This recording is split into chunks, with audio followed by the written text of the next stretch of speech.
Hello children, again I am here to continue this chapter matter and its composition. This is part 2 and today we will discuss the interconversion of states of matter. Okay, interconversion of state of matter. That means the state of matter can change on either on heating or increase in temperature or decrease in temperature. It may also change by increasing pressure or decreasing pressure. Now let's take one example of ice. Ice, when it is kept outside from the refrigerator, you can see it starts melting. Okay, and after melting it will convert into water, which is in liquid state, and then water again on heating it will convert into vapors, okay, which is in gaseous state. So ice was in solid state, then on melting it is forming water, which is in liquid state, and again when water is heated it is converted into gaseous state. So children, this is called interconversion of state from solid to liquid, liquid to gas. Okay, this is called interconversion of state. So, the change of matter from one physical state to another and back to its original state by change in the condition. Condition means either change in temperature or change in pressure. If temperature is increased, then ice will change into water, water will change into vapors.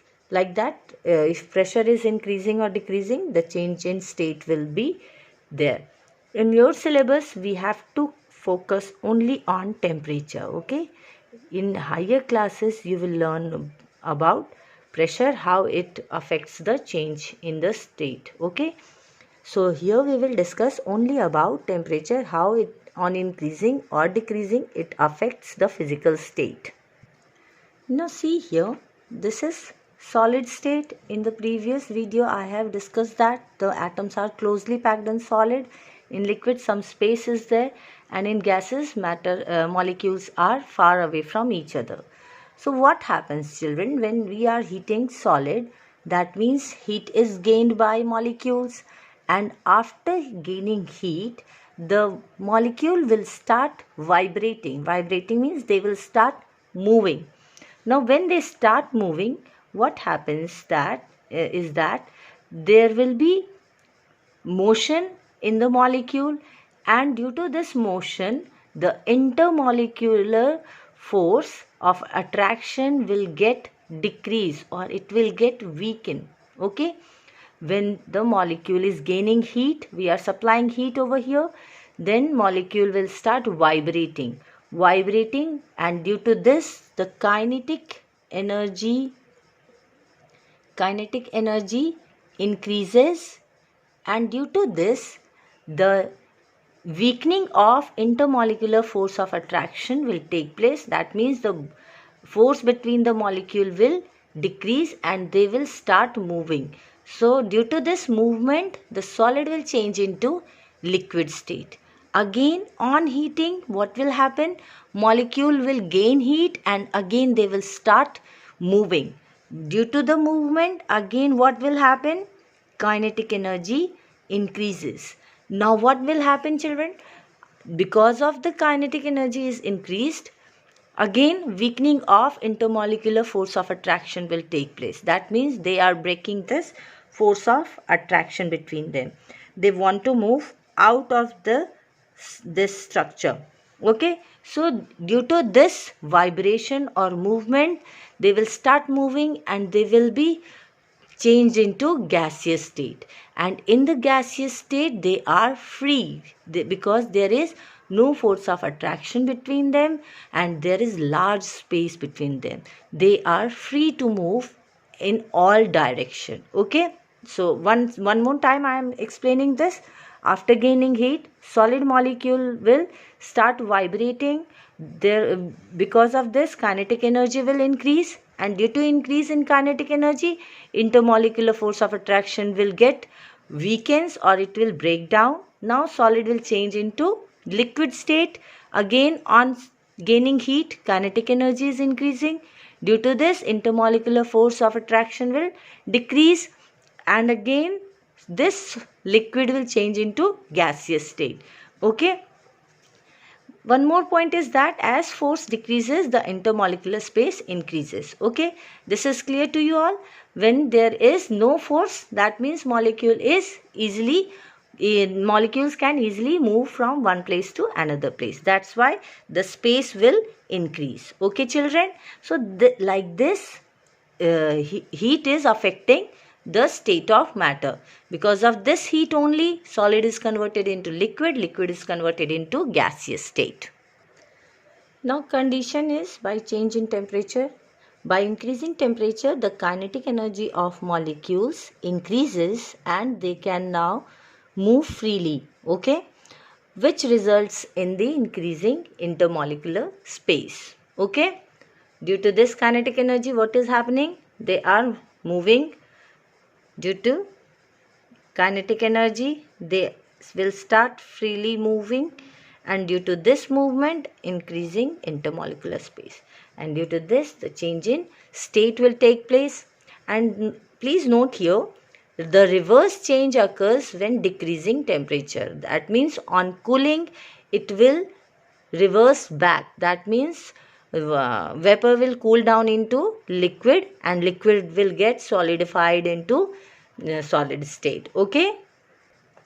So we can conclude that intermolecular force is inversely proportional to intermolecular space. That means if force is more, space will be less, and if force is very less, the intermolecular space will be very large. Okay, this is the relationship between intermolecular force and intermolecular space. Now see here, this is solid, this is liquid, and this one is gaseous state. Here it is vapor state. Okay, so these are the three states. Now see, one more point is here. Solid is changing into liquid state. This is called melting. Melting is done by heating. Okay, and liquid is converted into solid. This is called freezing. This process is called freezing. It is done on cooling. Okay, liquid is changed into vapor. This is called vaporization. It is again done by heat. Okay, and vapor is condensed into liquid. This process is called condensation. It is done when it is cooled down. Now one new term is here, children. From solid to vapor, or gas, or from gas to solid. These two terms are there. This is new for you. Now when solid is directly changing into vapor state without passing through liquid state, from here to here only, then this process is called sublimation. Okay, sublimation is the process by which solid is directly converted to gaseous state. This is called sublimation. This is done on heating. Okay, heat is supplied here. And then vapor on cooling, it will directly change into solid state. This is called desublimation. It is done on cooling. Okay, one more time I am explaining you sublimation and desublimation. Solid directly convert to gaseous state on heating. This is called sublimation. Gases directly converted to solid state without passing through liquid state on cooling is called desublimation. Clear? So, sublimation is when solid is directly converted to gaseous state on heating without passing through liquid state.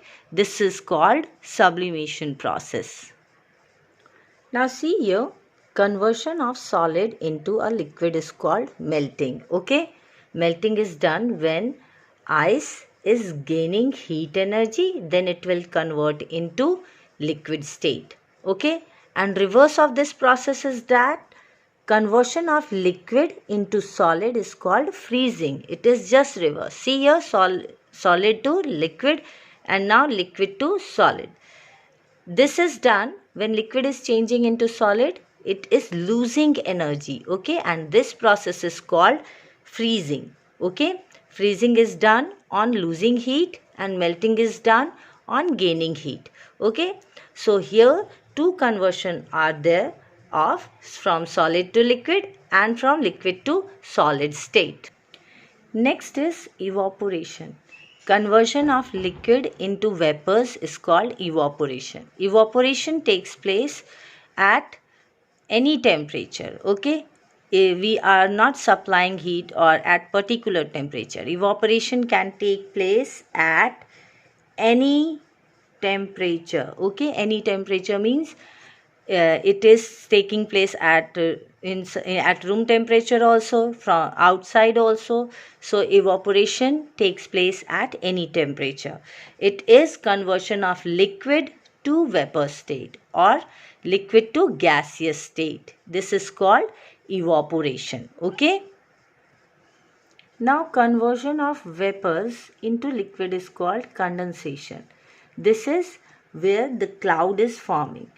Evaporation is done when it is gaining heat and converting into vapors. So this is called evaporation, okay, evaporation. Now when these vapors cool down, okay, vapors cool down, that means they are cooling, okay. Vapors cool down, they are forming clouds. This process of formation of cloud is called condensation. Water vapor condense on the cooler zone of atmosphere to form clouds, okay. In the previous step we know how evaporation is taking place. Water is gaining heat at any temperature and it is converted into vapors, okay. And now this vapor is cooled down into clouds, okay. That means it is converting into vapor to liquid. This process is called condensation. Here vapors is cooling down into liquid. This process is called condensation, okay. It is condensation, okay. So evaporation from liquid to gas, condensation from gas to liquid. Let's take one example from our daily life. Nowadays you all are using some cold drink or chilled water. So what do you observe that when you are taking out water from freezer or refrigerator, you are keeping it at room temperature, you will observe that some droplets appears on the surface of bottle or glass, just like that. From where these droplets are coming? Is it leaking from the bottle or glass? No. These are water droplets which are present in air only, okay. So these are present in air. When they come, these water droplets come in the contact of cold surface of glass, they will get condensed on it. That means water vapor was there in the air, which is present in the air. When it will come on the contact of cold surface of the glass, they will condense here, okay. That means vapor is converted into liquid, okay. These are droplets, these are in liquid state. So this is one very useful or very easily available example of condensation, okay. So you all can observe this at your home now. Now next is sublimation. We have done before only. The sublimation is the process in which a solid gets converted directly. Here it will be directly.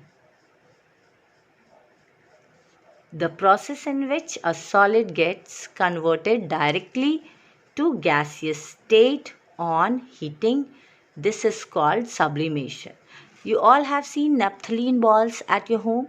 So what you have observed that after some days these naphthalene ball will start decreasing their size. Okay, suppose first day it is this much big, and after 10 days you will see that its size is decreased.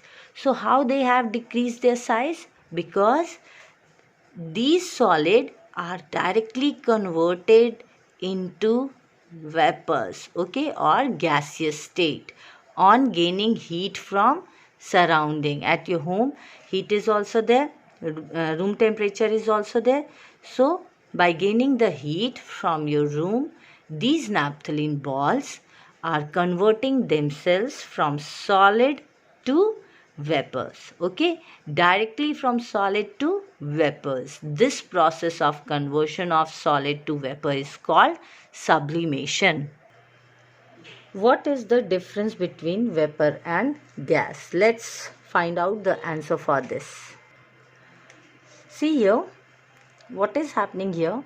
Water is heated, heat is supplied, and then only vapors are forming. Okay, when water is heated, then only it is forming vapors. That means vapor cannot generate, or they do not exist itself in a particular gaseous state. Okay, the original state of vapor is either liquid or solid. Okay, solid on heating they will convert into vapor, just like sublimation. Sublimation, naphthalene ball is gaining heat and converted into vapors. Okay, so the original state of vapor is either solid or liquid, just like here.